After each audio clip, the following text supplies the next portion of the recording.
Welcome back to Art a la Carte. In today's video, I'm going to show you step by step how you can draw a kind of cool dragon eye. So first we want to decide how big do you want your dragon eye to be. So if you draw your eye really small, your dragon eye drawing is only going to be about this big. I want to kind of fill this page up with it. So when you have in your mind how big you want it, then you need to make sure that you place this in the right spot. I don't know about you, but I always seem to draw something and I put it too close to an edge or up too high, and then I go draw the rest of it and I run out of room. So a little pre-planning can really come in helpful. So I'm going to put in a circle shape right here, and I'm drawing really, really lightly so that I can just barely see it, and that way I can erase if I need to. Now, does your circle have to be perfect? No, it does not. It just kind of needs to be blocked out in that shape. So you'll see, well, at first glance, my circle is pretty good. But if you see, I've got some lines that kind of go off the side. So be kind to yourself if you're trying to figure out how to draw circles. I know that can be a super frustrating thing. And literally, I spend days, if not weeks, just drawing circles, filling the whole page up full of circles until my hand really got used to the whole motion. So draw with your whole hand, not just your fingers, can really be helpful. Okay, so our dragon is going to be a little bit more reptilian. So I'm going to put in my kind of the tear duct. So I'm going to have the eyelid kind of coming down here to this point. Let me zoom in a little bit so you can see what I'm doing. That's better. So I'm going to have a little bit of an inner tear duct. And then I'm going to cut off not a lot of my circle because I really want that round. Of course, your dragon eye could be any shape because, you know, it's your dragon. But I want to kind of curve out just a little bit off of that. And then have this kind of come up to a point here.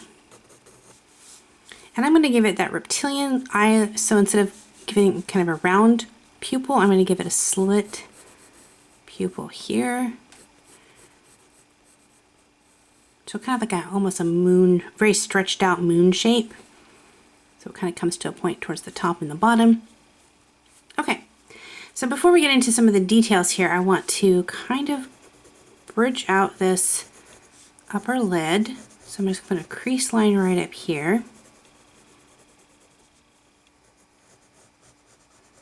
Oftentimes I will, even if I'm drawing like a mythical animal or something else, I'll base it on life. So I think about how my eye works and how when it opens there's a bit of a crease there, and I might even put just a little hint of a crease down here.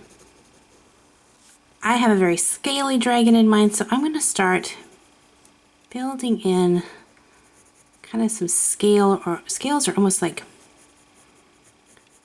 just bumps. I kind of think of them as if you're making a brick wall or stone wall, and just kind of start drawing in some little shapes right on the top of this crease line.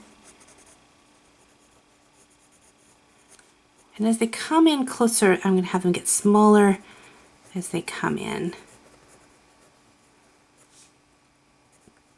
If you're just starting off drawing, one temptation might be to draw really fast and just be like boop, boop, boop, boop, boop. Take your time with it.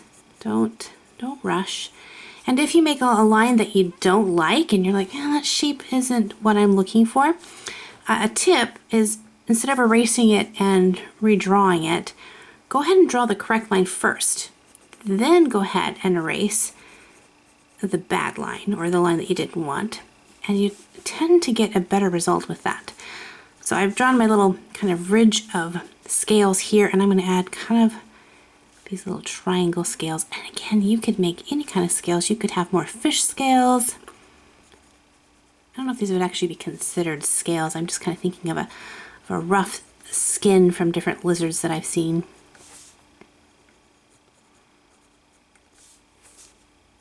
Maybe put one more little one down here. And I'm going to do the same thing over here. So I'm going to have a little bit of this water line right here, and then I'm going to start off a little bit small. They're not going to be as big as the top ones, but I'm going to go around the bottom ridge.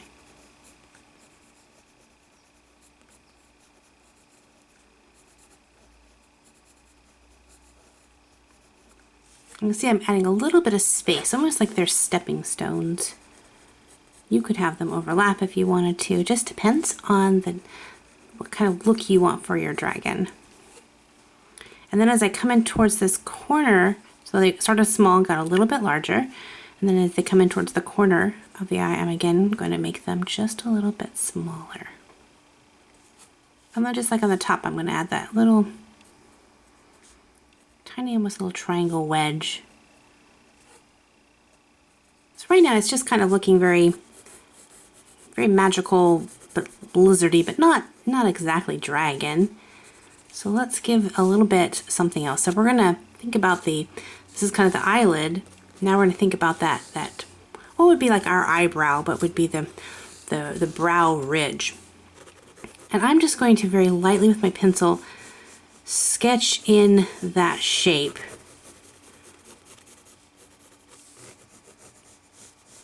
So I get the shape right first. And again, I'm kind of thinking how my eyebrow works, only I'm bringing it down really far. And then I want to decide, how do I want this to look? Do I want this to be overlapping scales? Do I want it to be more of this kind of tile work? Do I want more of like horns coming out? And I think I want to try the overlapping scale. So I'm going to go with kind of a sideways V shape like this down here at the very bottom here. And then I'm going to come out and do the same shape, only maybe just a little bit bigger.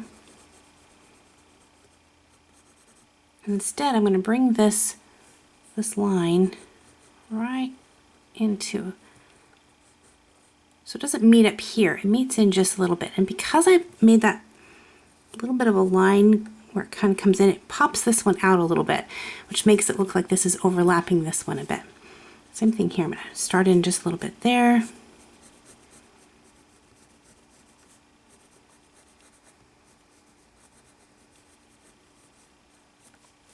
And again, a little bit bigger, so this one is bigger definitely than this one. And I'll probably keep getting bigger until I'm right about here, and then I'll start tapering it off. So again, I'm following this kind of guideline right here.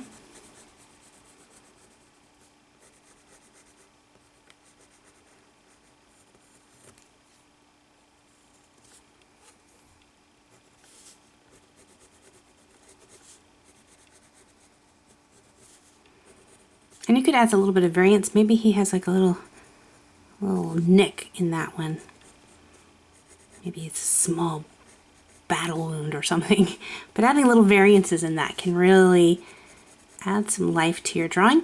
You wouldn't want to do that to every single one.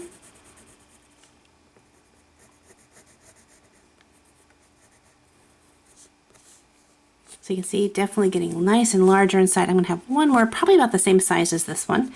And then I'm going to start tapering down. So I'm following this bottom line, so I want to curve it this way.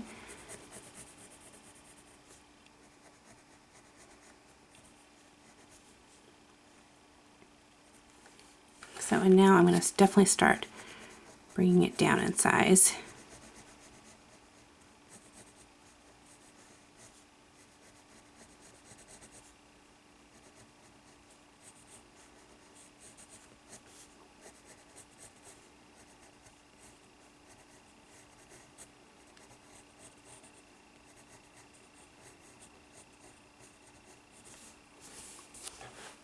There we go. Again, just remembering to go nice and slow. If this drawing is going too fast for you, definitely you can pause the video or rewind it, or you can just stop it until you catch up and then keep going.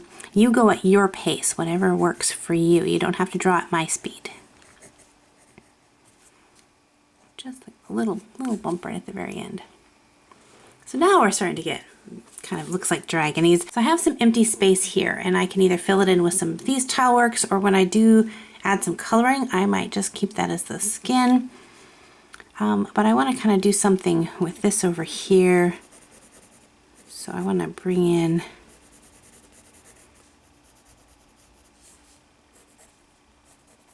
a little bit of the lash line or lid line, a little bit there.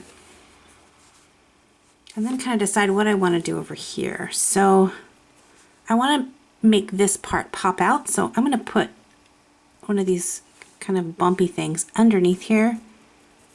And that's going to add some dimension. Anytime you can overlap an object, just helps make everything kind of connected and helps the viewer to see where your depth is.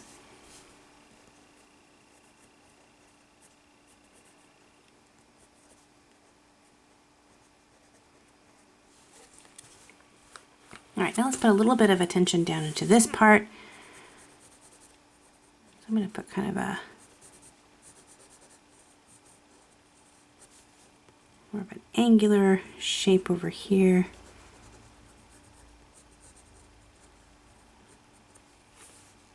And you can kind of just imagine this kind of going, if you were to do a full drawing of a dragon head, wouldn't that be cool, just to cover this the whole dragon? You'd need a lot more paper, bigger piece of paper, but luckily they actually sell really big pieces of paper. It would be a fabulous drawing. But we're just going to stick with this eyeball right here, and I kind of like what we got going here. If I start adding too much more, I'm really going to get into the dragon face and not so much the eyeball. And there's still a couple things I want to talk about with the eye, and that's kind of going into the coloring part. If you're still working on drawing and sketching out your dragon eye, this is a perfect place for you to pause the video and catch up or get to this point where everything is sketched how you want it. Then we'll move into the inking process, and then after that, move into the coloring process.